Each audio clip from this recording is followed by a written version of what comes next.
But last session was the last things last scenario at the rulebook. However, I did some dabbling, changed some things, did some cool little bits and bobs and whatnot, and then today we are going to go straight into session 2. So, like how in my notes, sorry, the last thing I wrote is Marlene is in the septic tank. yeah, Not anymore, she's not. Spoilers. Like in last things last, she got out and she was not human and ran off into the forest. And we had some sanity that you projected on, in particular, Graham. You projected onto one of your bonds. Now, with that, because of the whole spiritual side and the religious side, that person might start coming under spiritual attacks now. And they might lose some sanity. Oh, leave her. See, it'd be I'm interested to see when you come across something really big and nasty, will prayer work? We'll find out. He doesn't have a gun, so prayer will have to. Prayer will have to work. It's what I'll pray to with the 9mm. Thanks. Yeah. Do you remember the so when we introduced last session? Do you remember the obviously the room that Agent Karen was in, with all the weird the military officers, some business types, and obviously there'll be like a CIA person or whatever. So we're back in that room, and she's still addressing the group again on that projector behind her. We've got your pictures, your agent files, and she mentions that after the Marlene Bowman case, you went in for debrief, and she told you to go and get some rest and recuperation, and that you'd mentioned on the drive back for debrief that you'd read the Delta Green file that you'd found about the Vietnam operation. Now, one of the big generals, one of the 5-star generals, looks like he's in Air Force, Army, or some type like that, some military type. He pipes up and he's like, well, hang on, how did Charles Bowman have access to the broker, negotiator, whatever you want to call him, because we've had that thing locked down for years. Also, bear in mind this present day for this sort of scene. This is obviously in the future from when you played. This is 2012, roughly. And then she then pipes up and says, right, so that it turns out the file, Charles Bowman was in Vietnam, and that's where the two agents, they read about this, and do you want me to go in and explain how he got this information, or do you want to read the report? And the general and a few of the others just go, no, please explain. So we sort of fade to Vietnam, big vast areas of jungle, a couple of Hueys coming in over the valley. You've got obviously the best soundtrack of any war, so you've got some good music going off. And these two helos are coming in. One of them's a gunship, the other one is a transport helo. And on the helo we've got a 4-man team of Green Berets. One of them is Charles Bowman. And of the 3 other gentlemen, you get to choose who you want to be, because you're going to play as those characters. So, would anyone like to be the squad leader? Or would you rather give that to an NPC? I do not want to be the squad leader, Gordon. I do not want. Yep. I want that responsibility on my shoulders and in my conscience. Okay. For yourself, Dave? Yeah, screw it, why not? Okay. Yeah. Right, so you are... Never did before. Yeah. Okay, you are Lieutenant, because unfortunately it's the American military, so it's not Lieutenant. You are Lieutenant Tick. That's his sort of his little side name. Graham, you're going to be Sap. Sergeant Sap. Yep, we've got Sergeant Tall and Arch, who is a representative from the CIA, and that's Charles Bowman. Now, obviously, out of game, we'll know he's actually Delta Green at this point. He's not CIA. But you're flying in. You're all in the back of this Huey. You can have a headset on and chat to each other if you want. There's just a lot of military banter, a lot of macho stuff going on, a lot of stuff being said. You 3 are in like military attire. You've got your weaponry and everything. This Charles Bowman guy, he's wearing like almost fishing gear. So he's got like cargo pants, a t-shirt with like a little hunter's vest type thing on with a few pockets and whatnot, and he's got a little briefcase. Clearly looks like the odd one out. Like he's about to not head to a war zone. Mm-hmm. Nice. He's a company man. Now you guys have done some behind enemy lines and spec op stuff with the Green Berets during the Vietnam War up to this point. Company men do occasionally follow you on missions. But yeah, is there anything you'd like to do, interact before we land at the firebase? Excuse me. Make a series of jokes about everyone else's mum, because that's what they do, isn't it? You leave my mother out of this. Yeah, literally like an old 80s, not early 90s Vietnam film. Yeah. I think of that joke of from Half-Life now. There's one of the guys, your pilot thought we were going to your mother's house. It all looks familiar. Okay, yeah, so the Hueys come into this valley, and then literally carved out of the jungle is this huge area. And then in the middle of it is this square, and it's a fire base. So what the Americans would do during the war is get these bases set up with artillery positions to help give support to missions that are going out into the jungle. And there's like these big pads where the helicopters can come in. There's just soldiers. You see some of them on like cleaning up machinery and things. Others manning guns. Some of them on like observation posts. A lot of the poor guys are all just their shirts are off and they're just filling sandbags of mud and just building up more and more barricades and things. The helos come in. So yours drops in, lets you guys off. The other one stays on station, and then they both bugger off back to base, back to Saigon. You're met at the landing base by a captain who comes over, immediately salutes, and just, gentlemen, this way, please. Oh, I salute, and I don't salute to lower. Sorry. Captain's above you. He's a captain, yeah. I suppose you technically wouldn't salute anyway in case there was a MVA sniper or something, but yeah, so he takes you into this little command bunker, and he's just like, right, from what I understand, you guys have got your own mission that you're doing. And then Charles Bowman's just like, yep, that's correct. These three are with me. We're going to go out on a patrol to look for some information tonight. You with me? Is what we're planning out. And then the captain of this base just like, right, so we've got you some digs. You've got a place to sleep. Gear up. If you need ammunition, supplies or anything, let requisitions know. We'll get you all set up. It's pretty quiet here, this area. We don't expect too much. There's the odd patrol, the odd Viet Cong or tries to get in the firebase, but it's pretty quiet here, so you'll be fine. It's nice and safe. Now, one thing that the request didn't say is, do you need extra support when you go out on your patrol? Now, Tick, yeah, 4 men. You'd like some more men. And you sort of go to pipe up, and Charles immediately just cuts in and goes, no, just the 4 of us will be fine, thank you. And even the captain's just like, all right. Just 4 of us, Charles? Okay. Yeah, this is a sensitive mission. A sensitive mission I do not wish to die on.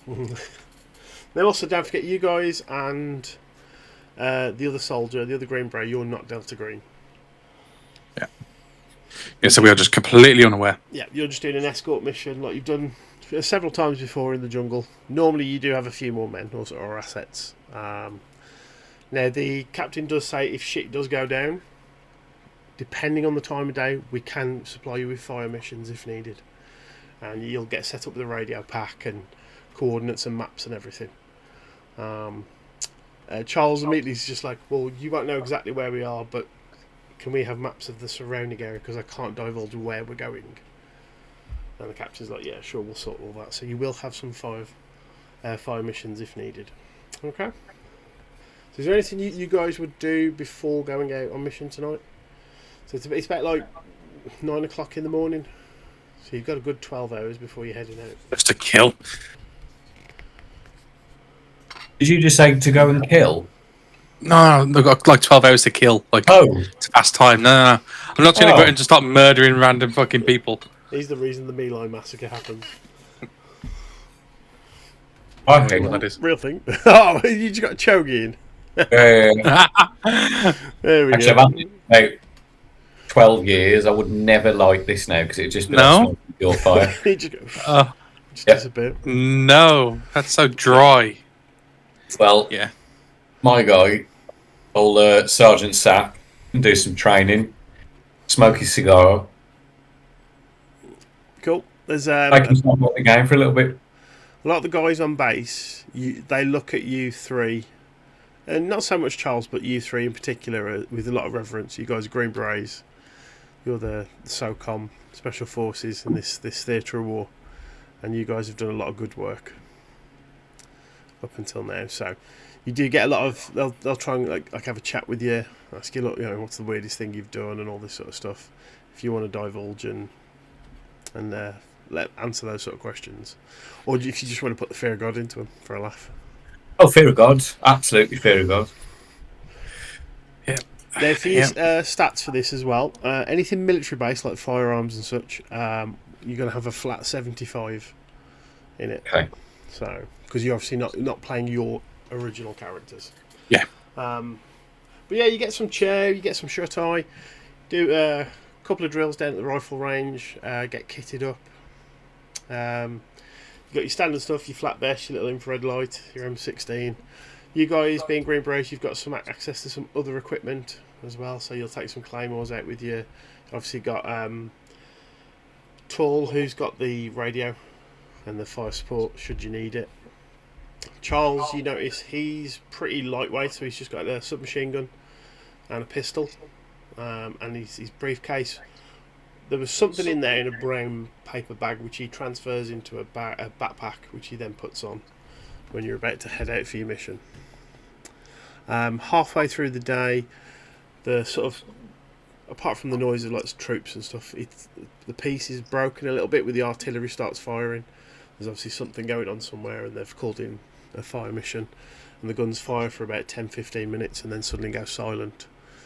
A few people start running around like getting ammo and things like that, getting more shells ready. But yeah, it gets to about 7 PM. You guys need to head out. Okay. Start getting ready, I suppose, if I'm not already ready, like dressed. Yeah, you're all kitted up. So you go beyond the wire. Within about 20 minutes, you're deep into the jungle. Now, Tall is first man. He's the other NPC. Charles is immediately behind him, telling him where to go, because Charles isn't a soldier, a frontline soldier, and then you two are pulling up the rear. Okay. And he just seems to be taking you into the deep, thick jungle. Like, although it's night time, it's getting significantly darker. Like, the moonlight's starting to disappear now as well. Getting pitch black. Yeah. Okay. Do you reckon... Can I have an alertness roll, please? What's our alertness? So whatever your character is, I'll give you plus 10. Thanks, because my character's a priest. Oh, I'll tell you what. So, yeah, if it's below 50, have a 50. Otherwise, it's plus 10. Okay. You'd know what to look out for and shit in the jungle. Yeah, mine is 21. So. Here we go again. Yeah. Here we go. Okay, I got a 40. You got a what? 44. Is that under? Under, yeah. Yes, that's a critical success. Oh, yeah, double 4. Cool, critical success. So as you're going through, at some point you feel like you're being followed, and you sort of stop, hold up a position. Turns out it's a wild boar of some sort. Just comes walking out of the jungle past you on the trail, and then you carry on off, and you're going through. But you can't seem to shake. There's this feeling of you being watched, but it doesn't feel like it has, like in the past when you've been in the jungle, when you know there's been MVA or VC out there. This feels something different, but you feel like you're being watched. Almost like every move, every decision you make is being quantified and calculated. With your critical successes, it's Charles who's doing this. Every so often he'll drop back behind one of you and let one of you go up front with Tall, and he'll start just jotting stuff down. It's almost like you're being evaluated, which is just nonsense. Yeah, I'm already a Green Beret. I could kill you now. Just... Oh yeah, you could, to be fair. So you keep going for a couple more hours. It's hot, it's humid, really oppressive heat, like it is right now in the UK. So we can role play that quite easily. But you eventually get to a point where you set up for a camp for the night, and Charles is like, "Yeah, we'll carry on at first light." And then he just looks to you, Lieutenant. Sort out the watches. I'm gonna set my camp. I'm gonna go to bed. And he just starts putting his bag out, and he's just going to sleep. He's not even going to do a watch. Wow. Right. So as squad leader, now some things you can do are like just do normal. Let's say a man will do like a 4-hour watch and then switch. If you really want, if you feel like you need it, you can go out and set claymores as well, and have a perimeter. 1 sec, my earphones have gone. So yeah, when it comes to resting up, Kurt, as a squad leader, you've got to tell me if you're just going to do normal kip and how often you're doing watch change. Do you want to set claymore, perimeters out, all this sort of shit? Yep. Okay. Okay. So right. So we're setting up camp for the night. Yeah. Charles just pulls out his little bag and just goes straight to kip. He has no intention of doing a watch. I hate suits, I tell you. Right, watch change. So watch is every 4 hours. So watch change done. I'll take the first watch, and we just rotate. Okay. Who's after me? Let's bring out my little notes. We'll do a sap. Sap, if you wanted the second watch. Yeah. I'll take that, Lieutenant. Tick on third. Or tall. I'm tick. Too tall will do third watch. Yep. And then just rotate. Cool. Rotate. Yep. Okay. Yep. So you're having a kip. Right. Let's see what happens during the night. Do a little roll. Oh no, I hate this. I hate too many rolls. I love it. It's secret DM rolls. It's like PTSD. I got my nice bone matte dice as well. Whoa. Oh, 60%. Cheeky. Right then, so it's Sap, it's your watch. So basically, you got the 3 guys sleeping in almost like a triangle. You're in the middle. And you just, occasionally you might have a little wander to the closest tree, have a look around, quick wander back. It's about 2-ish, 3-ish in the morning looking at your watch, and it just starts chucking it down. Really heavy rainfall. Do an alertness roll for me, please.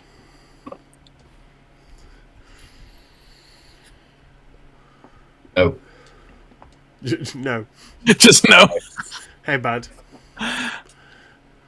Alertness is 50. Yep. 93. Get out. Yeah, that's pretty bad. Yep. I'm not alert, I'm blind. It's just just like natural one face. brain. Cool. Okay, so you watch goes uneventful, and then Tull does his watch, and then starts kicking you all awake, ready to move out. Sun up will be in 15. The rain's it's still going, still heavy downpour. So you start striking camp, and Charles gets up and he's like, right, so from here on in, an hour eastwards, we are going to be in confirmed MVA territory. Right. Yep. Right. Perfect. And he just looks at you, Lieutenant. Like, you leading? I guess so. Tull sort of gets up. He's just put the radio on his back, and he's like, "Yeah, got it, Alto." Thanks, mate. mate. Just throws this horrible look, really dirty look at Charles, and just starts going marching through. After about an hour and a half, Tull is slowing down the pace a little bit. He's very aware now with the thick canopy and all the plants and bushes and things on the floor. Keeping an eye out for traps is going to be a harder job, so he's really taking his time now. And you can see that Charles is just getting like, oh, come on, we need to get a better pace than this, Lieutenant. And Tull's just like, I'm not being fucking rushed. This is enemy territory. We're in here right now. We don't know if they're behind us, above us, underneath us. No idea. Just patience. We've got exactly a day and a half to get to the point. And we'll get there. But if you keep nagging us, I'm going to tell my man to go slower. Honestly. Thugs. I haven't put out to smoke because it's raining. Yeah, you've all got your ponchos on. Yeah. As you're yomping through the forests and the jungles. Excuse me. Okay, so you come up to, there's this area. And the canopy opens up a little bit, and you've got to cross this river. Looks like the current's quite fast. How do you want to approach this? Because if there is... Harley goes first, he's so eager. if there is like enemy here, crossing that river is going to be an absolute death trap. We need to send someone over just to keep watch, just to make sure that side is clear, and they could look over us as we cross. Why don't we send Bowman over first, sir? Well, I mean, I agree. He's eager to go, and then how about when we send him over, we just fuck off back to base? That's like a plan. I'm sorry, but this is That will be going in my report, Lieutenant Sergeant. You're here to escort me. Off you go then, Charles. You're the hammers that need to hit the nails. Yeah, and you're the nail. Well, And he just starts jotting stuff down. A tall just looks at you, he's like, fuck, am I going first, mate? I've got the radio. sorry, Bowman, you'll have to forgive the lieutenant. He's had a really hard day. Raining. Yeah. Yeah, still chucking it down. Yeah. Well, look, Tap, unless you want to go, I'll go. I'll take point. Across the river? Yeah. It's about 30 feet wide. Do you see another way around? Because I don't. How deep's this river? Find out when we get in. Look, we're soaked to the bone as it is. It's not getting wet, it's the problem, sir. It's the current that'll take you about 50 miles south. I'm more worried about the stuff that's in there. Really quickly. I mean, if you let it. We've trained for this. Military patrol. For this is. Just having a full-on conversation. Who haven't got a fucking clue about military stuff. Well, we can't build a bridge. Oh, There's got to be a crossing point somewhere. potentially, but None of us got a map. you are deep in the jungle. Yeah, Charles has got one. He's just like, this is the only crossing point we've got to make up time. Is this the only actual crossing point, or is this the most convenient crossing point for you, Charles? In order for us to keep pace, yes, and we're losing more time now by arguing. Can we just get across this river, please? Oh, man, I'll take point. I'm going. Okay. So, LC, you go in. Water comes up to roughly your chest as you get to the middle of the river. Current's strong, but it's not too bad. And you've It's got like my gun on my head. Yep. And you're wading through. Tall Sappy gives you. He's like, you hold this. Gives you his rifle. He's got his sidearm in like a chest pocket because he's got to get the radio above his head. Don't want to get that wet. And then he goes across. Then Charles goes across. The three of them are up on the opposite bank, just looking at you, Sappy, being like, oh, come on. Fucking Mickey Mouse organisation. Not wading over, cutting us and going across the river. Okay. You managed to. Tell you what, do a strength ×5 check. Ah, fuck me. I knew there was a roll coming. I knew it. Cool. Okay. 31, did it? Cool. So you managed the current's a bit stronger. You get hit by it, but you keep your balance and you get up onto the opposite bank. As soon as you get onto the opposite bank, the rain just stops. And this beautiful bright sun just peers out the clouds. Lovely. And you're like, oh, there we go, that's alright. While that's happening, Tull is literally just taking his punch off. He's like, fuck this. Starts rounding up, and Charles is doing the same. Tull pulls out a smoke, and as soon as he lights it, the opposite bank where you've come from just fucking erupts with gunfire and flashes. Like everything is just being hosed towards you guys. Oh shit, everyone take cover. Can you all do dexterity ×5 rolls for me, please? Charles Bowman passes. Tall. Ooh, tall. Tall. Oh no. Oh no. He's going to roll like a 77 or something in it. This is where Gray's going to become tall now. Sap will just go, oh, I'm dead. 91. Okay, now, mate. You not roll. First He's used to rolling high. Every game, If I need to roll high, I roll low. Vice versa. Every game. How about yourself, Div? 42. Okay. So you, Tall, and Bowman managed to get in cover. Sap, as you're sort of diving, you jump over this, and one of these, the tree just has a little burst, and you get smacked with all these splinters. And it's just Something bit me. you're pinned at this point, and there's absolute fire coming at you. What are you guys doing? Returning fire. Yeah, so you all start popping up. You can't see them. Yeah. You just see the odd muzzle flash in the jungle on the other side of the river, and just start opening fire. Yeah, if we have two of us stay in open fire, two of us retreat, and then we'll both just retreat with you. Bowman's immediately. Or am I? Of course, Bowman's gone. No, Bowman's there. He's opening fire. He's in the shed. Yeah. He needs to survive. Bowman's getting stuck in. Yeah. He's just looking at you, going, get on the radio, calling some artillery.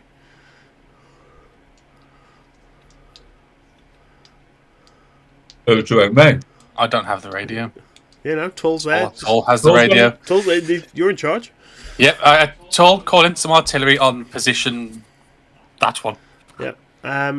While this is going on, Bowman kicks you, Sap, and just try and break you out of it because you're just getting pinned by some fire after your dismal roll. And he gives you a kick. He's like, start fucking returning fire. I didn't get this green beret for nothing, Bowman. Right, Tall starts relaying coordinates, and it like cuts back to the fire base, and you've got one of the guys there on the radio, and he starts relaying all the numbers back, and the artillery guns start firing. So there's 4 guns, and they just go bang, bang, bang, bang, bang, reload, bang, bang, bang, bang, and just chucking rounds out.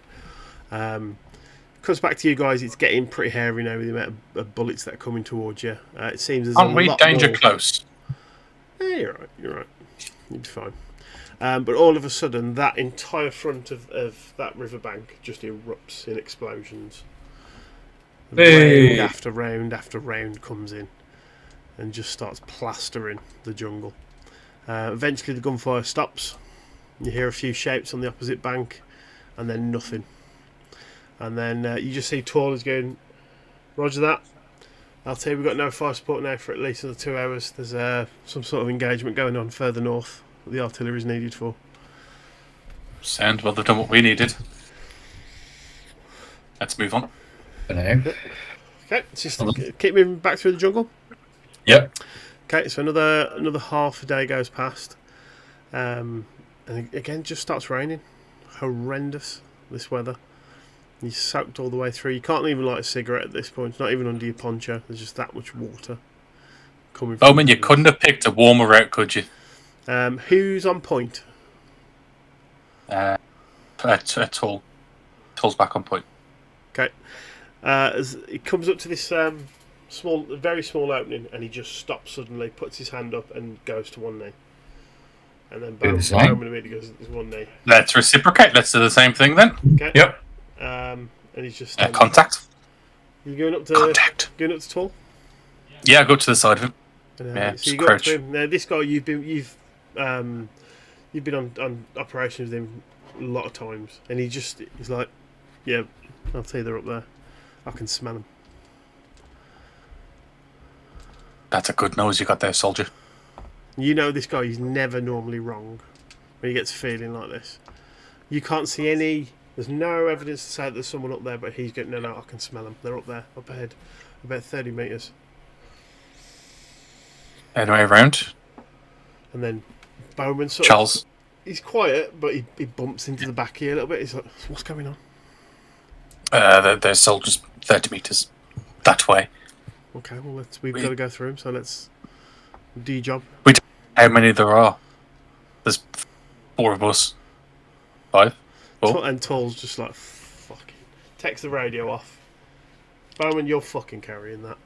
Gets his M79 out, pops a grenade in, and just starts flanking left. He just gives you like a little fist point. He's like, got you LT, and starts flanking left.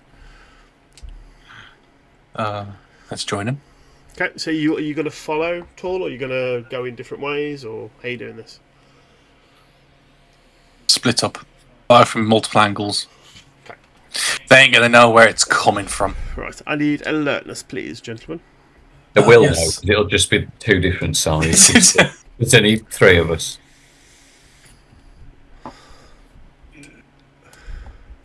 There's an 8 count. Yeah, It's only a single digit though. that's fine. Is it under your alertness? Yeah, it's 51. Yep. Oh no, it's an upset face there. Rolled high again. If I give you 80 alertness, do you reckon you'd be able to roll under? Is it in the 90s again? What'd you get? That's 100. Oh. Is that 5? Oh, that's 00. Yeah, it's 00. Oh, so that'll be... That's 0. So you got 2. Oh, great, because I got that one. Yeah. Because if you get a 1... 10. Okay, yeah, yes. Oh, so you got a 10 and a 00?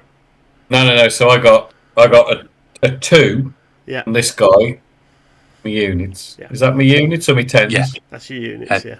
Yeah. That's what I thought. That's fine, yeah. And then this lab. Because if you roll a 00 and a 0, that's 100. That's not correct, Gordon. You've got a maths high level. I don't know, I'm going to try to think now. Yeah, 90. I've got a 10 on here. I thought it was like a 1 and a 00. Yeah, sorry, yeah. 1 and a 00 is 100, yeah. Is that? That's a 10, yeah. So double It's a 10. 0 would be 100, yeah.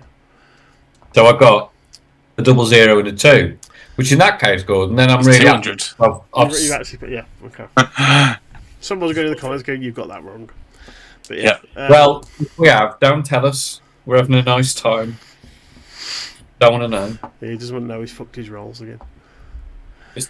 I'm too long in the tooth to be upset about that. I've rolled too many bad rolls over the past 20 years. Yep. Okay. Okay, so you flank in. You come round to where it is. You see Tall coming in, Div, and then you see Sap on the other side. And you all converge on this point.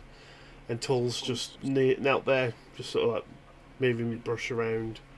There's no soldiers here where you thought there'd be. As you guys join up with him, you see a bit of blood on some of the leaves. And there's a MVA soldier's helmet. And he's sort of going through stuff through a wallet. He's got a picture of some woman, obviously the guy's wife or whatever. And he just looks at it and he's just like, oh, this is fucked up. This is fucked up. What happened here? Okay, so you guys arrive and Tull's just like, well, we've got a fucking FNG type. And shakes his water can. He's like, that's making way too much noise. What do you mean it's making way too much noise? These Faulty water pan. No, it's just half filled canteen. It's going to be making way too much noise. These ain't well trained. Oh. MVA wouldn't. But they've run out of men. They wouldn't fuck up like this. And what's Maybe weird this just isn't. There's shell casings here, and there's hits on those trees and the trees back where we came from. There's a group of them here, and they were firing in every direction. Have we got a patrol out here? Not that I'm aware of, no. Or at least not that anyone. The captain's told me. What about dipshit back there? Does he know anything? Hey, Charles, come here. And he walks up, struggling a bit with the radio. Like, yeah, what's going on? Do you know of any other patrols besides us around this area? No, we're the only ones this far in to enemy territory. Why? Thank you. Just wondering. Well, you got the answer, Tall. Well, there's no soldiers here, so we're moving on. Yeah. Let's crack on. I'll take point.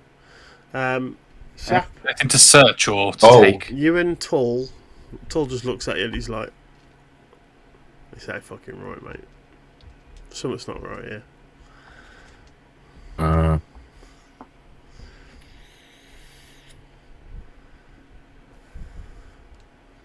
Is there anything other than blood at the scene?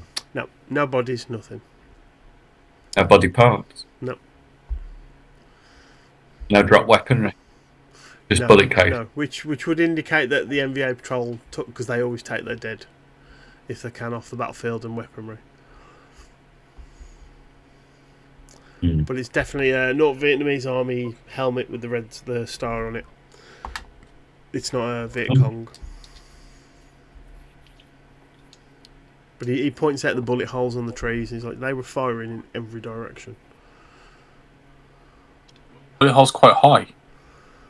Or low. Some are a bit higher. Some are like normal eye height if you're kneeling. You can tell as well with the disturbed mud on the ground. Although it's rain, so you can't tell too much from it. But Tull's pointing out bits, and he's like, "Man, this was their last stand here. There's about 4 or 5 of them." And where are they? Fuck knows. Do Sap do an alertness for me? 38. You know it. Here we go. So as Tull's pointing out, like there's about 4 or 5 soldiers here. In the middle of the where the 4 soldiers were probably like kneeling or standing, it's really weird. It's obviously civilian boots. You can see, not normal military boots that the NVA would wear.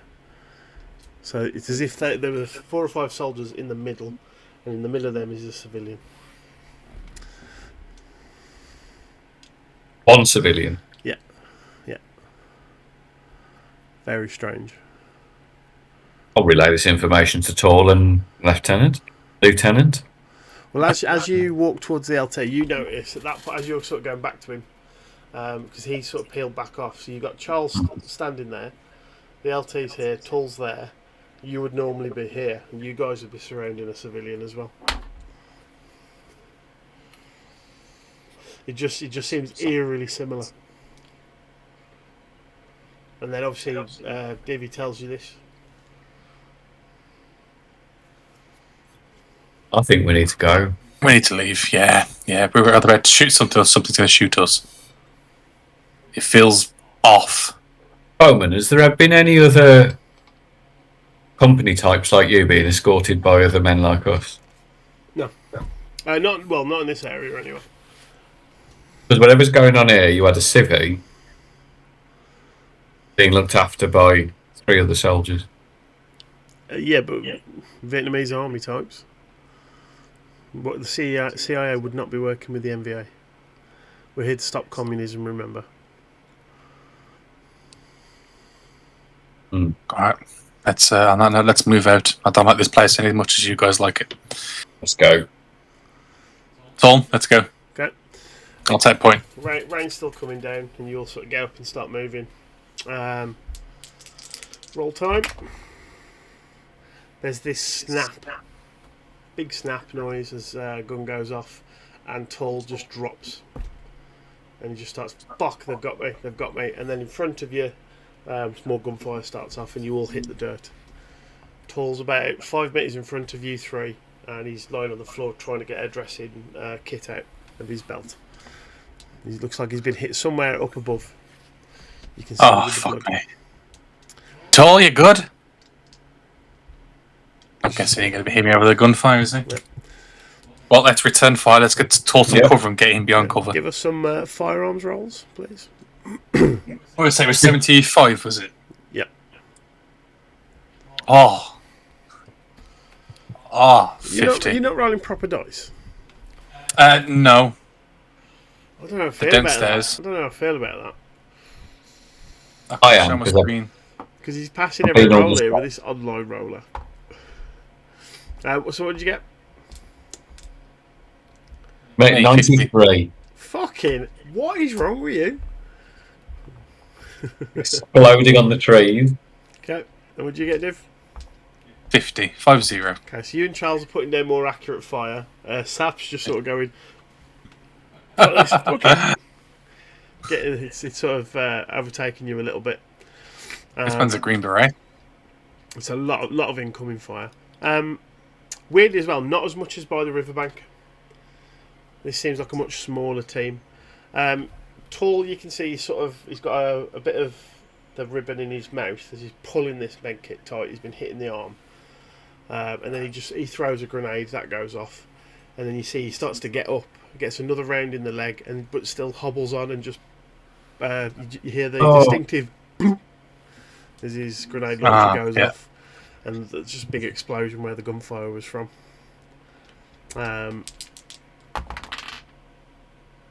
And then he gets hit again and drops. You start hearing shouts and screams from up ahead after this grenade goes off and the gunfire's gone quiet, but you can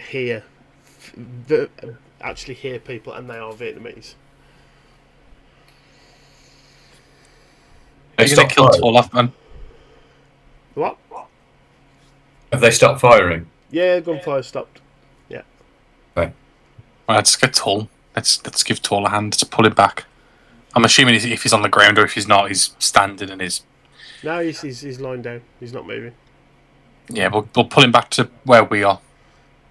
Bowman just starts advancing on the enemy position. Bowman, what are you doing? Killing the fuckers? But if they run away, we don't need to kill them. And he just keeps moving forward. Every so often, just a little burst from his SMG. You start pulling Tall in. Tall is looking bad, man. So he's got the wound in his shoulder that he's healed, one in his leg, and the third one is bleeding from his chest. No. I don't have any. Do I have any medical supplies on me I could help to? Yeah, you've all got medkits and stuff. He'll have medkits on him as well. Yeah. Can I try and bandage him up? Yeah, medicine roll at 40, unless yours is higher.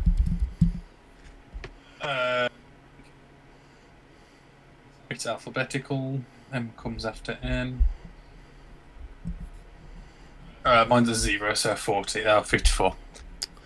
Okay, so you're trying to patch him up. Sap, what are you doing at this point? Making it worse. They've stopped firing, but we can still hear them. Yeah, you can hear like groans and shouting. Okay. Someone's clearly injured. I'm going to try and keep pace with Bowman. Yep. If his nibs has got Tall. Cool. So you get up. I just don't want him to get killed. So you get up and go forward. Bowman just sort of motions to you to go around, and you go through this little bit of brush, and you see Bowman. His little SMG goes off, burst, and kills one of these Vietnamese soldiers. And as you come in, you see there's the guy Bowman's just killed, who was trying to tend to the wound on an MVA soldier, and then there's just this horrific mess where the grenade launcher hit, and it looks potentially 2 guys, maybe 3. They've just got mashed up by it, and they're dead. Okay.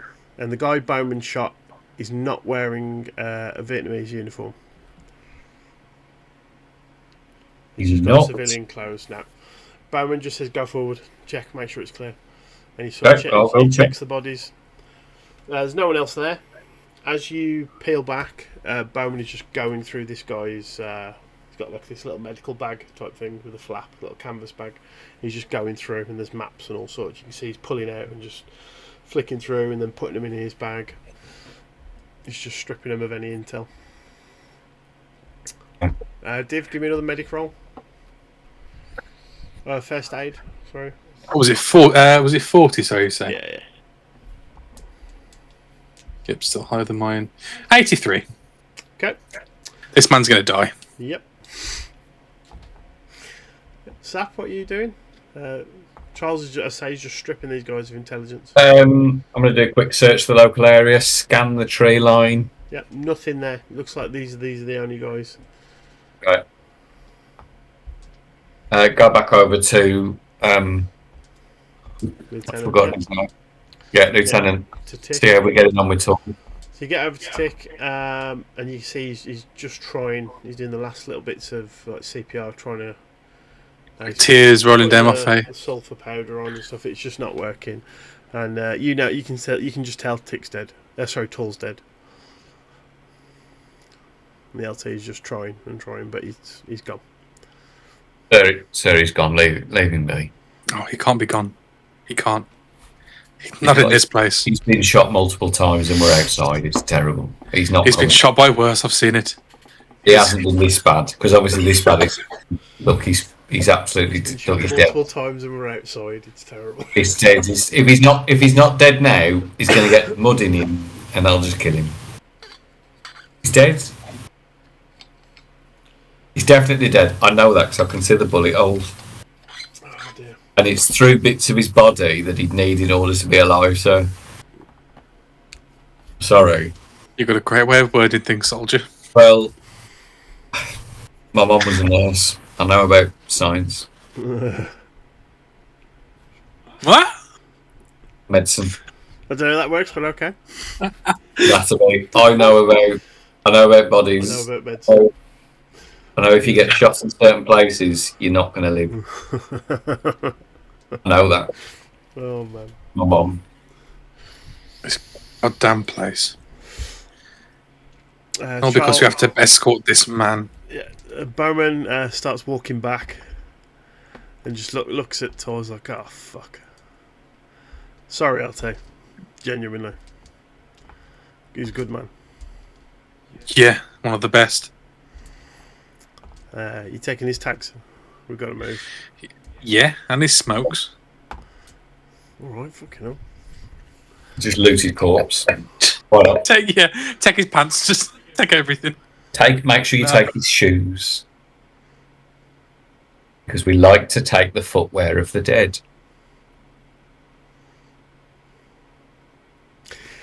I don't know what the fuck is wrong with you, Pear. You're weird. Paddies. Don't take shoes. Hey, no, he told me once before if he ever goes to take his smokes. Because at least then he knows they're going to get smoked. Right. Right. Let's move on. Yeah, We can warn him later. Okay. Fucking hell. Okay, yeah, so you get the get bits of gear and his dog tags and things, and you head off. Charles has taken point at this point. Yeah, and he's keeping the pace really quick. He's like, no, we've got to move. We've got 3 hours. We've got to be there, bang on time. Do you not want one of us to take point? No, let's just go. Come on. But you could be walking over a trap and just not realise until it's too late. No, we'll be fine. Trust me. These maps are up to date. With that, by the way, I don't know why you said that. That sounds like such a strange thing to say, considering you're in the jungle. And it's a fucking jungle. Mm-hmm. Like all we have, it says, oh, yep, there's trees there, and there as well. Well, you've never actually looked at his map, don't forget. Nope. Can I request to look at his map? Do whatever you want. It's going to get denied, but... Charles, can I have a look at that map? No, it's fine. I know where we're going. Is it fine? I know where we're going. But I also would like to know where we're going. Up ahead, another 3 hours this way, and I reckon we'll be there. We have to be there, we've got 3 hours left. You've just turned your mic off. I have. Fucking idiot. It's because I'm messing with my fucking thing. Why do we have to be there in 3 hours? Why is time of the essence? He just keeps looking at his watch because we have to be. We've got to move. I hate this job. Let's just go. I mean, there's, 4 of us now? 3 of us? There's 3. Yeah, let's crack on. Okay, yeah, so you're just going to keep pace? Yeah, try and keep pace, yeah? Yeah, you guys, I mean, you're physically fit. You can keep up with him. It's just, like you're saying, you're going, fuck me, if you walk into, like, a tripwire or something, we're fucked. It's too late, yeah. But he's just running now. At one point, he sort of stops and he's like, he's sort of like, you can see he's counting in his head, he's looking at his watch, he's like, and then looks up, there's a bit of an opening up in the canopy and he's looking up, and you notice the sun has started to go down. He's like, we've literally got an hour and a half. I'd like to be there in an hour. Before nightfall, we've got to be there. That's why, Charles. We've just got to be. You're supposed to get me there, so come on. It's already been a fucking shit show up to this point. Damn right it has. Lost a soldier, I'm soaking. The rain eases off for the last sort of hour, and you haul ass. You get to, there's this sort of you're on this like hill. If you imagine like you've like fingers, you've gone up and down. Yeah. These little ravines and valleys as you've gone in, and you get to the end, and then it just drops out, and there's this huge open area, and it's like some sort of swampland, looks like, and then more jungle further ahead. But the swampland's about 2-3 miles wide. And Charles immediately stops and he's like, oh, looks up into the sky. He's like, I think we've done. I think we're okay. Yeah. Why are we here? Well, yeah, it's not sundown yet. So yeah, we're good. Right, we need to set up. I need to set up observation. I need you to set up a perimeter, get some claymores out, just in case we were followed.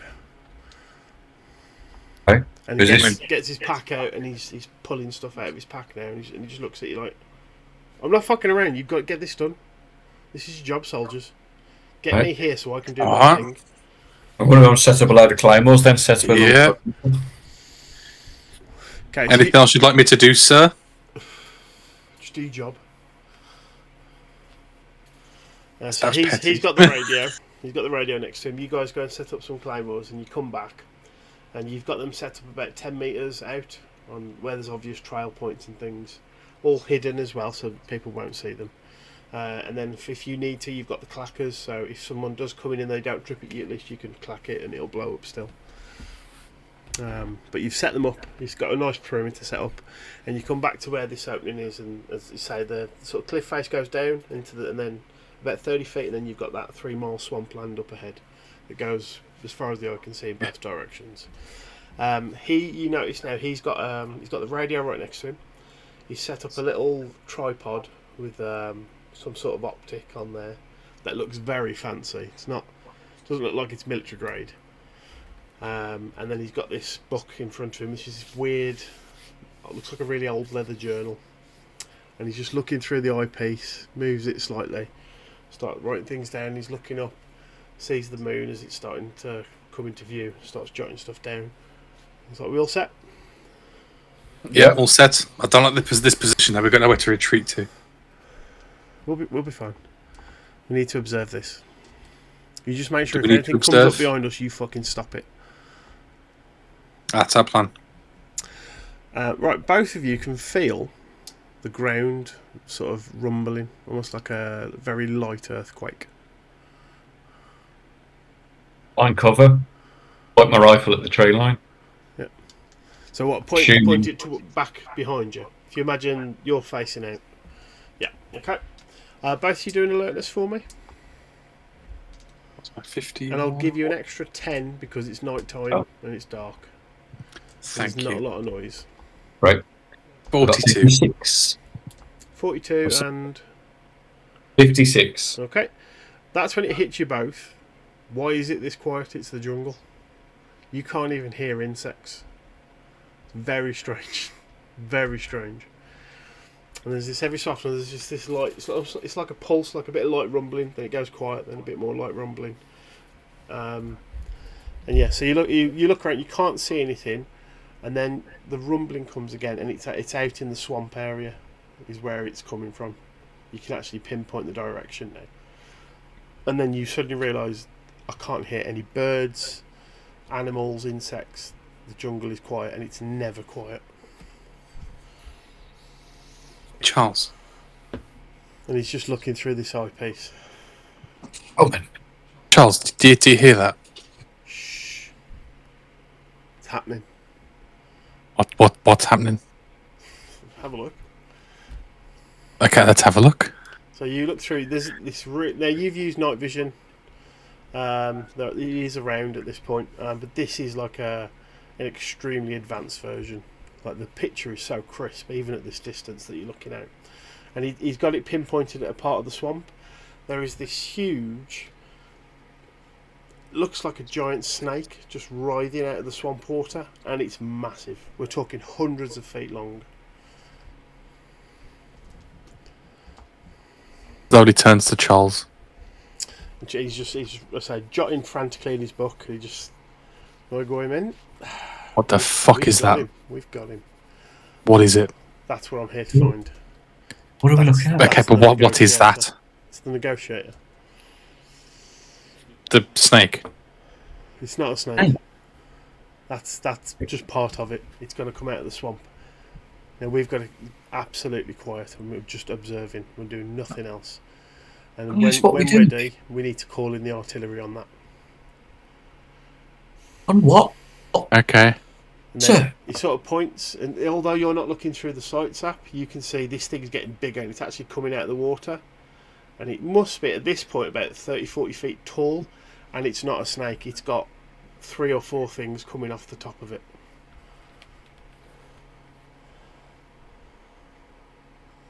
The fuck? Put my rifle up. There. Lieutenant, What I'm what do going we to do? do is I'm going to send you a picture Oh no. of this thing, and I'll put it up on the feed for everyone. If I share that. Now, you may know what the name. You may recognise the name of this thing. In real life or in game? Oh, in real life.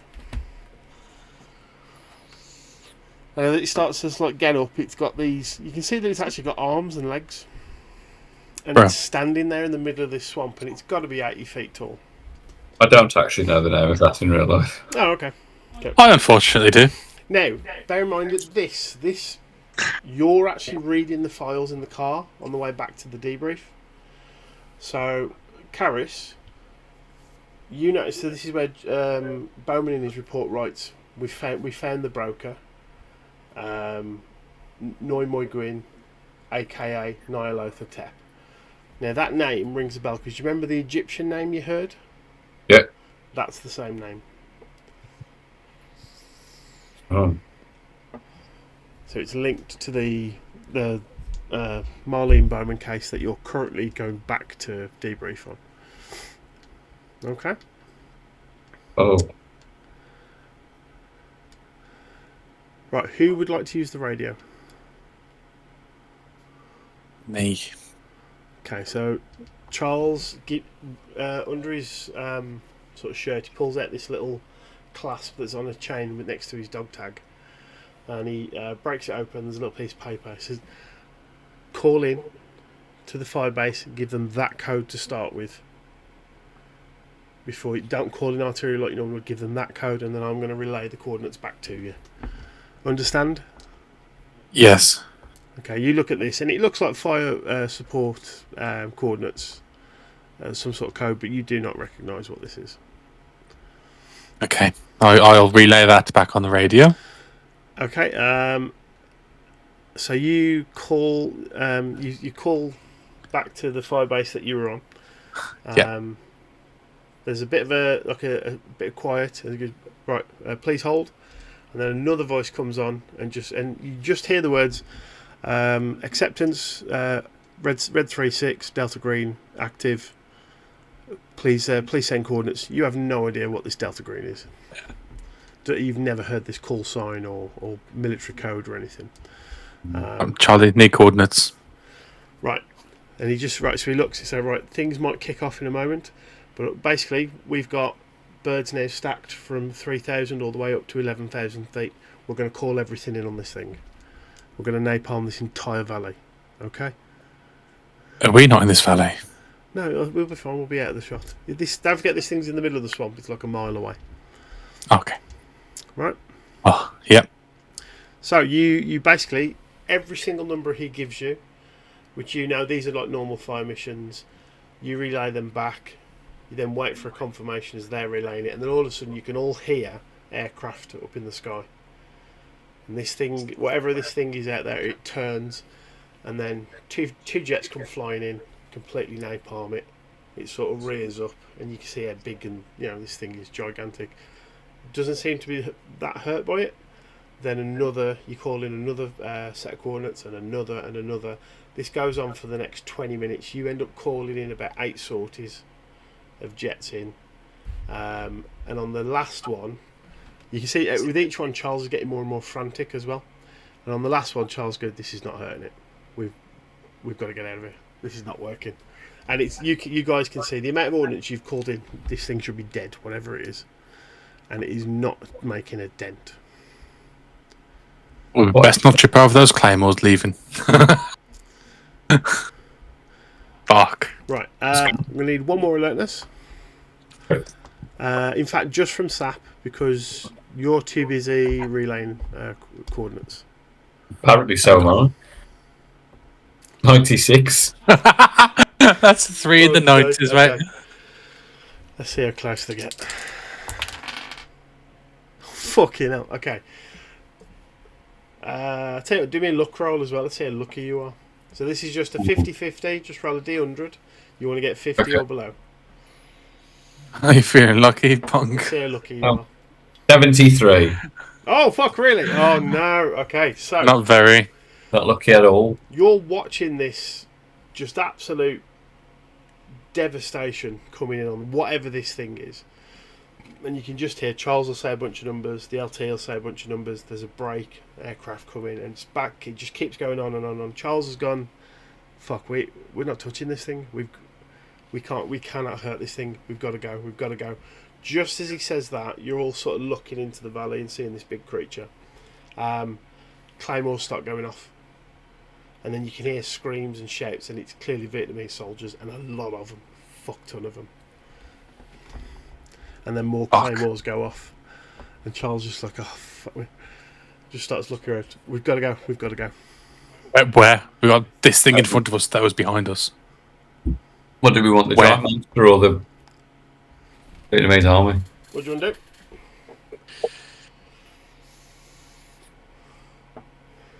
Stand and fight.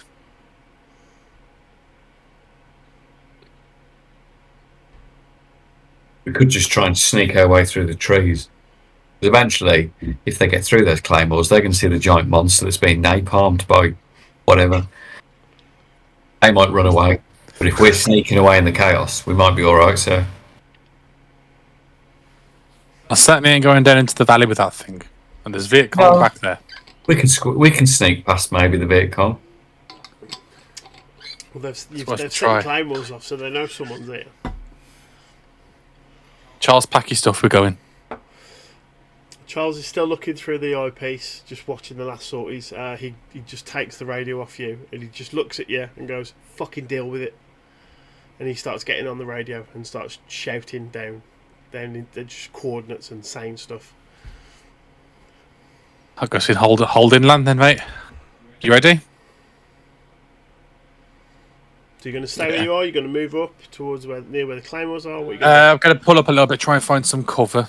See if there's I can take a bit of cover. Big chunky trees you can hide behind it.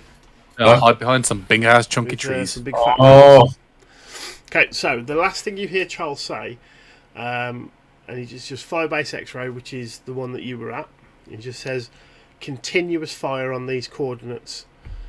Creep left 50 and right 50 with each barrage. I want you to fire every bit of ammunition you've fucking got. Do not stop unless you hear otherwise. And then the radio's like, what? Like, and he sort of he throws back in like, no, just fucking fire everything. You can hear out in the rumbles out in the distance from the firebase, and then artillery starts coming down on this thing, and it's blasting it to smithereens. And it's like, and this thing's like reeling back again, like it can't move properly under all this fire. But every time you sort of have a quick look back, it doesn't look like it's been hurt. It's still fucking there, whatever it is. As you're moving forward and getting into cover, Charles, you see, frantically, he's going through his satchel, trying to find something, and you can just hear he's muttering something. And every so often you hear the word Nihilatotep or Delta Green, but he's just muttering to himself. Charlie's coming through the trees.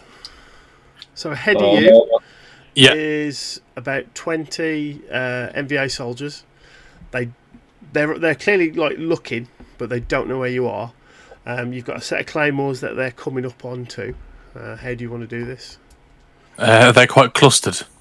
Yeah, you got little groups of 4 or 5, and they're coming through. They're not being like cautious. They're a bit slower than them, but they're not being like too cautious. They know there's enemy up here somewhere. Yeah, throw some grenades at them, distract them from the claymores. Okay, yep. Sap, what do you want to do? Yeah. Well, I was going to wait for them to get to the claymores. Huh. So. We'll do the job. Okay, so you see the LT just... Another one. A couple of grenades go off. There's shouts and they all start opening fire. They don't know... You can tell from the fire they don't know where they are. They're just shooting in that direction. Yep. Towards you. And they're on the ground. You see the odd muzzle flash. Some are hiding behind trees. And they're just opening up on you. It doesn't look like that they know where you are yet, but you have an open fire back. Okay? So if we don't open fire, right, what's going to happen is they're going to walk up thinking that we're dead. They're going to walk into the claymores, boom, boom, boom, then we open fire in the distraction. Oh, when the handler makes a roll, then it goes wrong. Right, so one of you give me a luck roll. I ain't doing that. With you can use your bloody AI-generated what's my luck? sci-fi dice. Luck is just a 50-50. Oh, it's got to be below 50. I got 19. Okay. Let's look at my page for look. What we want. And then what I'll do, I'll ask both of you to do me an alertness as the fire's got in full swing.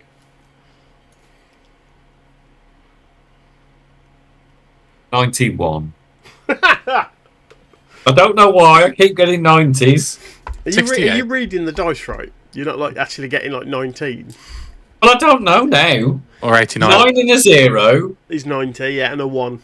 And a 1. Yeah, that's 91, yeah. Yeah. So I got 68. Okay. Which is above. Yeah, this gunfire is getting a bit close, but again, they don't know where you are. They're at the claymores now, so if you want to clack them off. Yep, so you start. So both of you pick up you've got a clacker in front of you, and just 1, 2, 3, and it goes off. Bang, bang. As you put your head down, sort of for cover, you hear more screams, then more gunfire. You just turn, Sap. You just happen to turn, and you can just see this giant creature enveloped in napalm and a thunderous barrage, and you're just like, fuck. And then you turn in front of you, and you're just like, yep. And at least 30 MVA soldiers, at least. And it's just, and there's this moment where you just lock your rifle, you pull the charge out of the back of you, and you fuck it. Let's do this. And you just start opening up without being ordered to. Div, same thing. You look back, you see this creature, but then in the silhouette of all the flames that are around it and the barrage, you see Bowman, and he's got something in his hand. It looks like a pendant. Really big, chunky, and it looks weighty as well, the way he's holding it. His submachine gun is just left on the floor, and he's got this weird little book, and he's just like, right, and he just goes off the edge of the cliff as if he's going towards this thing. And then that's when you hear to your right, Sap starts opening fire on the soldiers as after these claymores have stopped blowing up. So what are you doing? Or is there anything you'd like to do? Because at the moment it'll just be you're in the middle of a gunfight. Yeah, grab Sap, we'll fall back. We'll follow Charles. Yeah, Yep. just grab him by the cuff and just... Right, do me a look roll, please. Fuck's sake. Can I not the look rolls? I've not passed the look roll. Just do me a look roll. I've done 80. What? 80. So you failed. Yeah. Right, as you're moving under fire, you're putting out some rounds, you're moving towards Sap, who's about 10 metres to your right. Bullet just goes through your leg, you're like, fuck, you feel it bite you. And you drop down, you fire a few more rounds, you just shout, fuck you, mother, and you just throw a grenade. And you hear an explosion and some cries, and it's clear the soldiers have got a beat now on where you guys are. And you sort of hobble up to Sap, and you tell him Bowman's fucking gone. Okay? Yeah. Right, yeah. So, fade out, back to that conference room. Agent Karen's talking to these people, and she's basically describing Operation Old Man from the Vietnam case file that you guys handed in after your debrief, after you'd read it. And she's like, and we believe this is where Bowen, because he had hold of some sort of ornate necklace or charm, and he went down into the valley and he left the last 2 soldiers to die under enemy fire. We don't know how long they lasted and how long they held out, but they were both MIA, presumed dead. We do know Charles got out 2-3 days later. He called for an exfil from a predetermined rendezvous point, and he was pulled out by helicopter, got back to base, and he was the only survivor. We're not sure what artifacts he had. As I say, there is a mention in the file about this ornate necklace, this charm type thing, but that's all we know he had. And then this general pipe set up is just like, I've not read any of this. I've got access to all of those Delta Green Vietnam files. I've not heard any of this at all. How reputable is this source? And she's just like, look, these are the files that Karras and Kraken gave me. And then someone else who seems to be like the calming voice in the room. This bloke who's just the whole time has just been chain smoking, and he just puts his hand up as he takes a drag of a cigarette.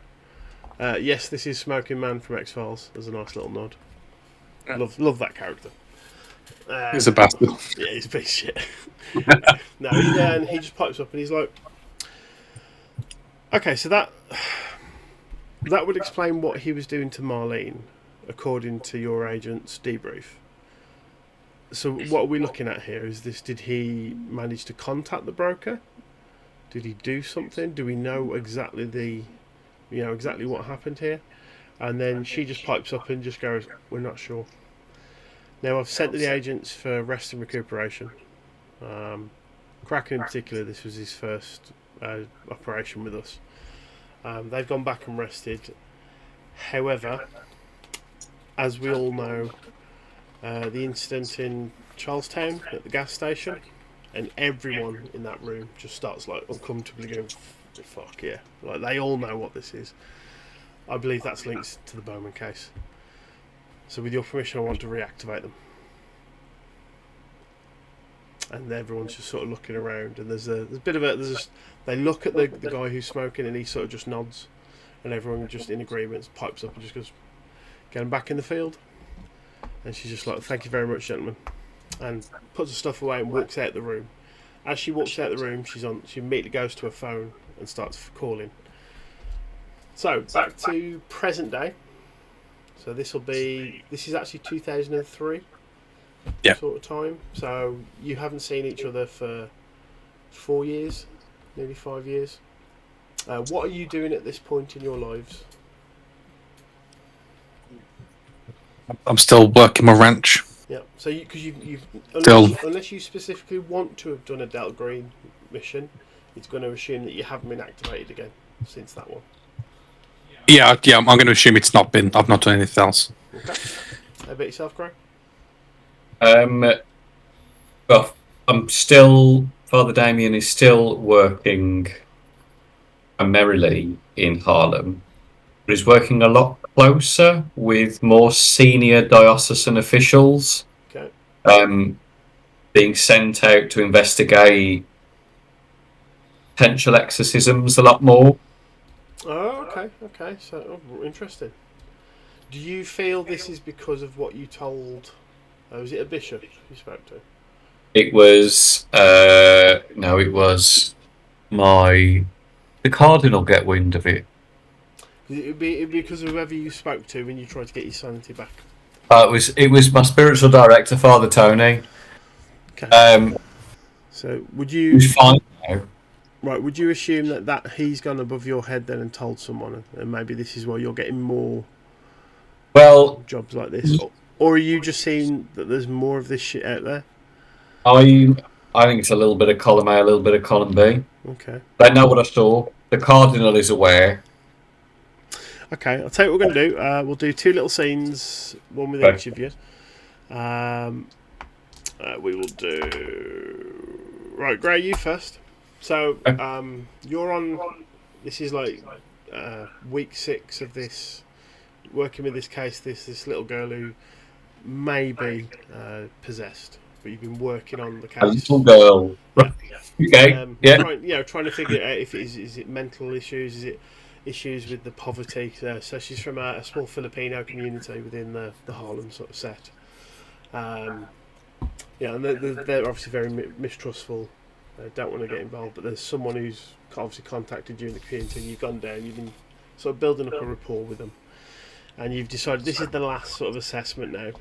At this point, you don't think it is anything sort of demonic. And you're sitting down, you're talking with her, and again, she's making these really scratchy, big, broad stroke crayon drawings that she's been doing the whole time.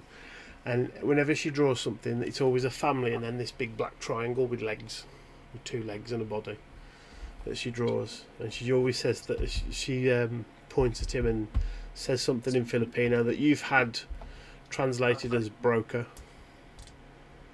which is obviously alarm bells for yourself. So do a sanity roll for me.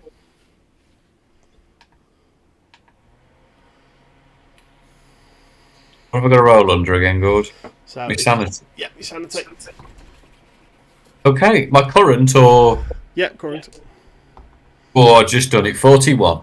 Okay, so this is obviously worrying you, because this is the same name that you read in the Vietnam file before you gave it to Agent Karen during your debrief, and that was 5 years ago.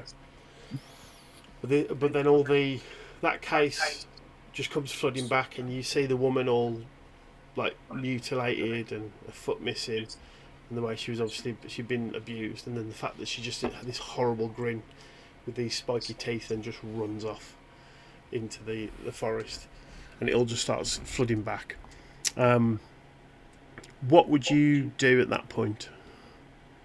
Because at none of the previous assessments have you felt that this is actually something demonic, and then this kid's been drawing pictures but now has named this figure.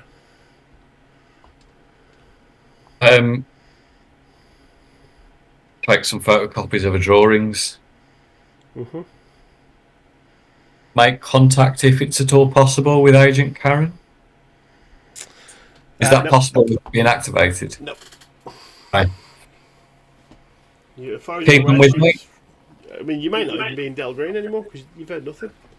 Okay. Keep them with me. Speak to the Cardinal who sent me out. Okay. How much are you telling him? I'm going to tell him what the little girl has drawn and what the little girl has said.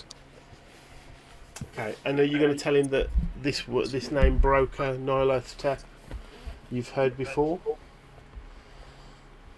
Okay. So you just want to say that she's got this. I'm just going to say she's show him the picture. Okay. Is there? Do you have any fears that this is something demonic, or? I mean, from your previous assessments, it doesn't seem so. It's just a strange picture. I don't think she is possessed, Your Eminence. Okay. But I don't think everything's fine. There is something wrong here, but I'm not quite sure what. What way? Sorry. I have heard references to a broker. Okay. What is this demonic entity? Possibly. It's not one I've heard of in Deliverance. No, it's circles. It's not a commonly used term. I believe it may be demonic. I don't know what. Do you think you should do an exorcism on her?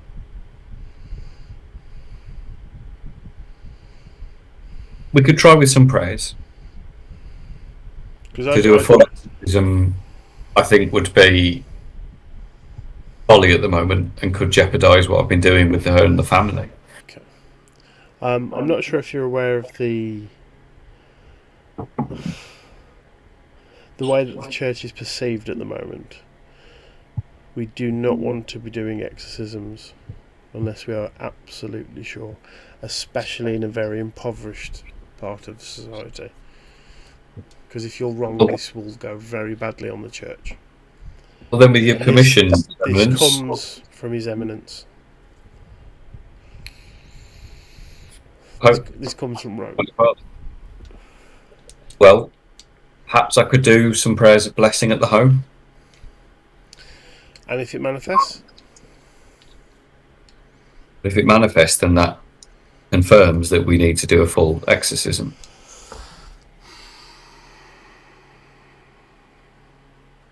I'll send a letter back to Rome, see if we can find anything about this broker, or how do you say this? Not Nylothotep? Yes, I believe that is how you pronounce it, Your Eminence. Okay. I'll see if I can get any information. In the meantime, I want you to take more of a back seat with this case. Prayers of blessing are okay, but nothing too strenuous and nothing too aggressive. Are they family religious? Now they're yes. not. You know. Oh, they're not. They're not Catholic. It's an outside. Someone in the community's brought you in. The Filipinos, and they're not Catholic. Yeah, it's very strange. No, Your Eminence, they are not Catholic. I don't want you to be doing any prayers then, any blessings. By all means, go and keep assessing until you find more information, and see what we can find from Rome.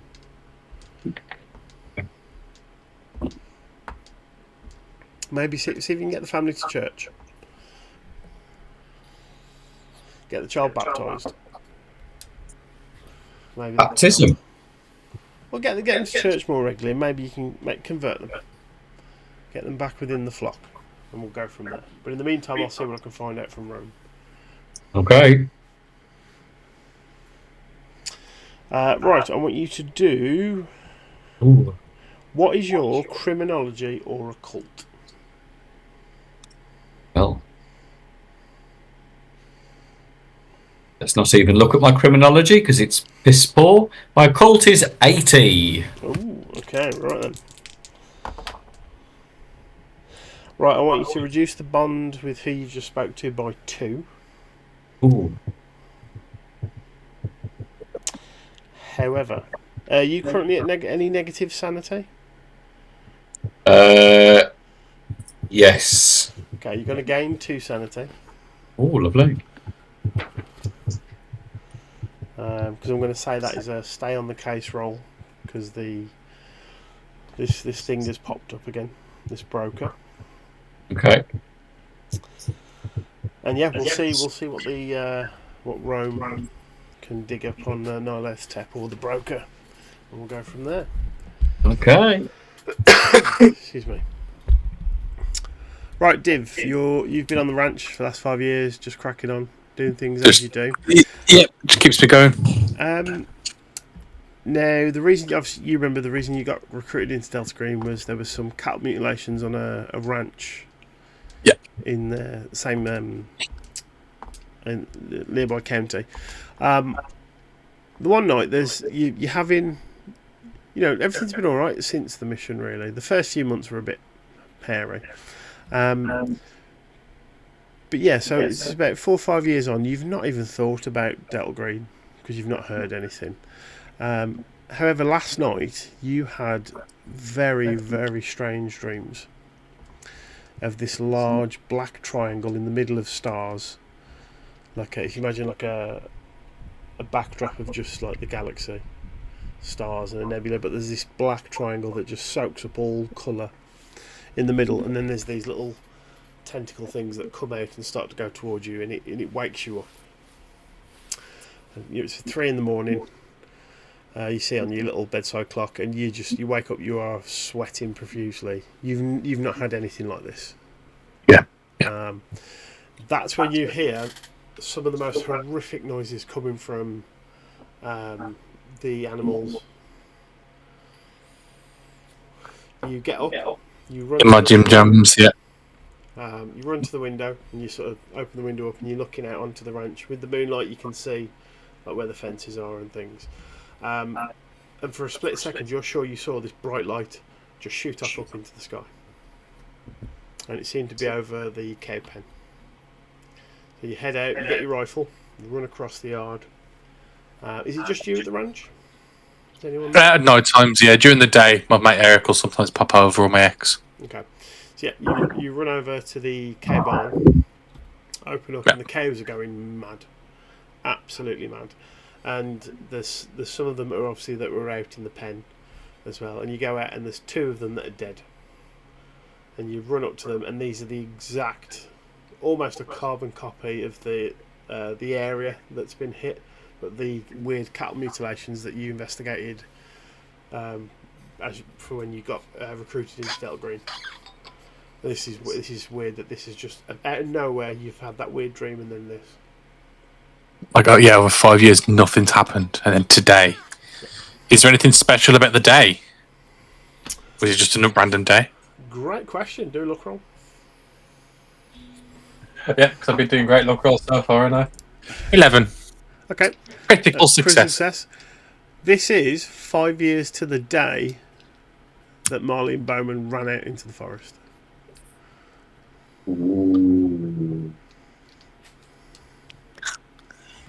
Oh, I shouldn't have asked. Okay. It's 3 o'clock at Witching Hour. If you believe that stuff, yeah. Unfortunately, I do. Right, there's nothing you can do at the moment. Head back home. Right, what I want you to do is a sanity roll for me. Yeah, do it from a current. 19. Okay, just lose 1 sanity after seeing these mutilated cows. That's fair. You get back into the house. So you just put your gun down and you just sit on the settee. You're just there, just in your pants and your boots that you've hastily chucked on, and you're topless, and you're just sitting and just looking at the wall and just like, what the fuck, man? As you, because you're still very tired, you drift off to sleep and you sort of like half in and out. And at some point, the wood wall in front of you, there's like a picture in out of it on a calendar that you just sort of you've been staring at. On the calendar, it's a picture of like a sort of Texan ranch type thing, picturesque. It's as if you see a triangle forming in the middle of the picture, and it's black. It's only small, but it encompasses like the sky bit of the picture, and it's as if this tentacle just shoots out at you, and you sort of jolt awake. You're half asleep, and your phone is just going off. It's just ringing.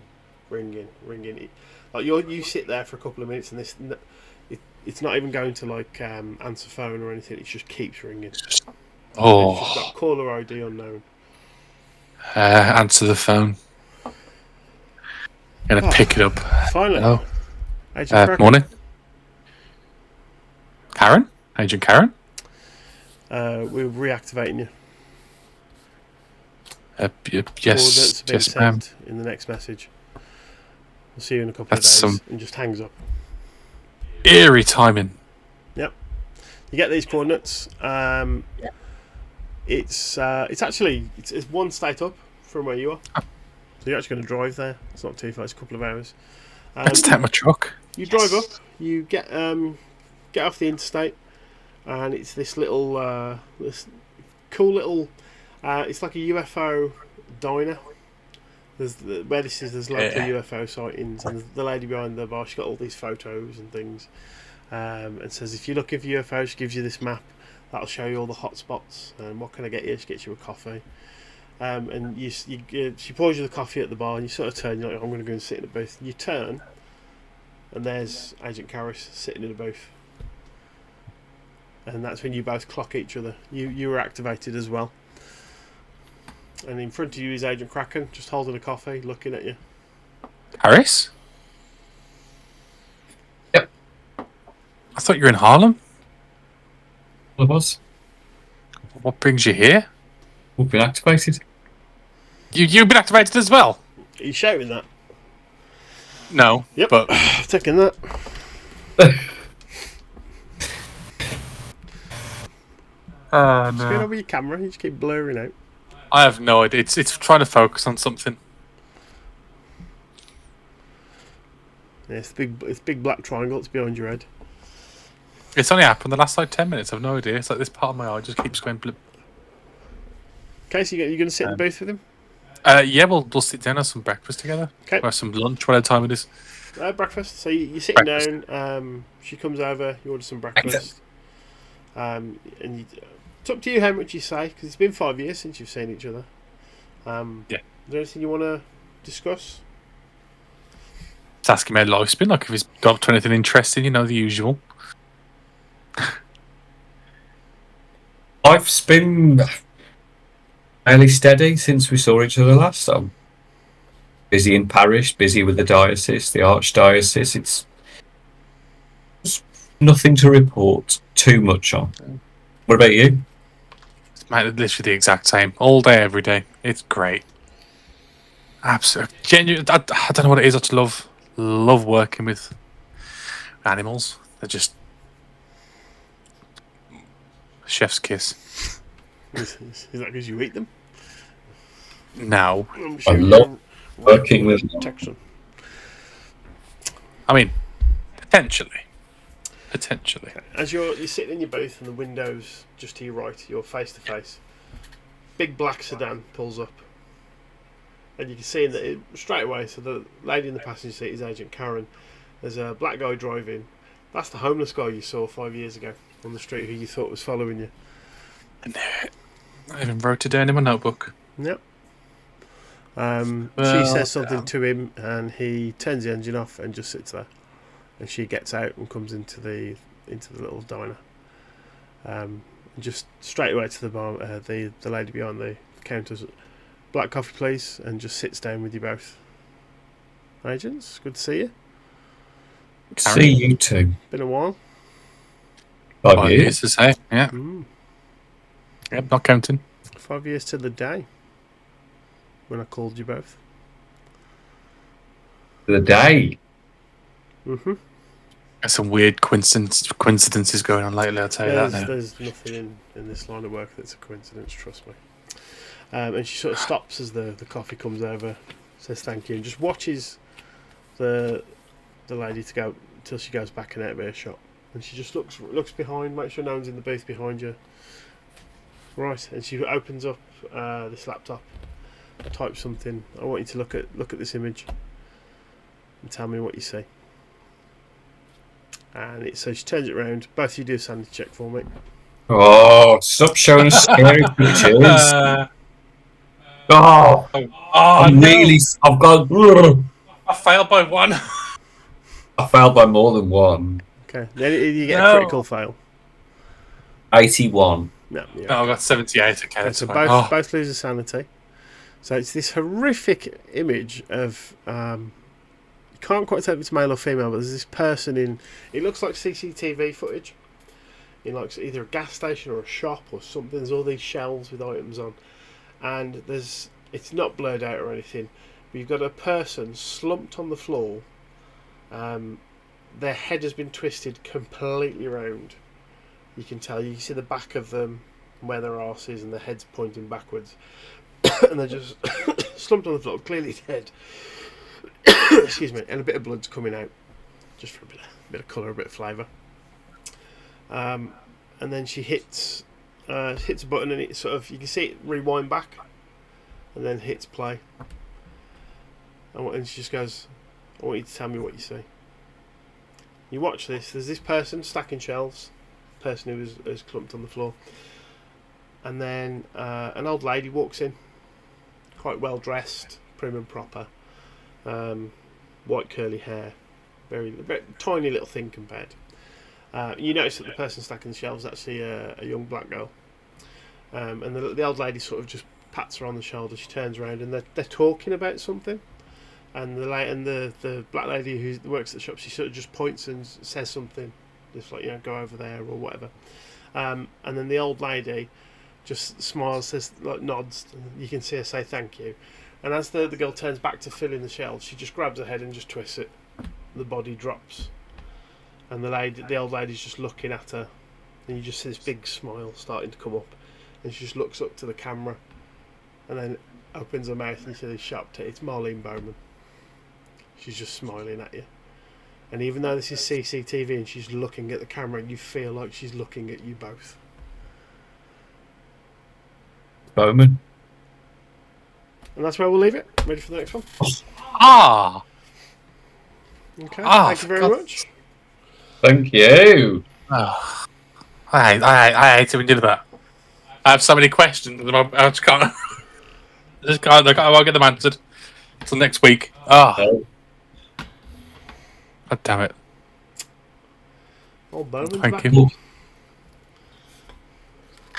Whoever Bowman is. I've seen the 5 years. She looks a lot better. No scars or anything. No bruising. A foot back. Yeah, foot looks like it's there. And it's 100% her the way she smiles.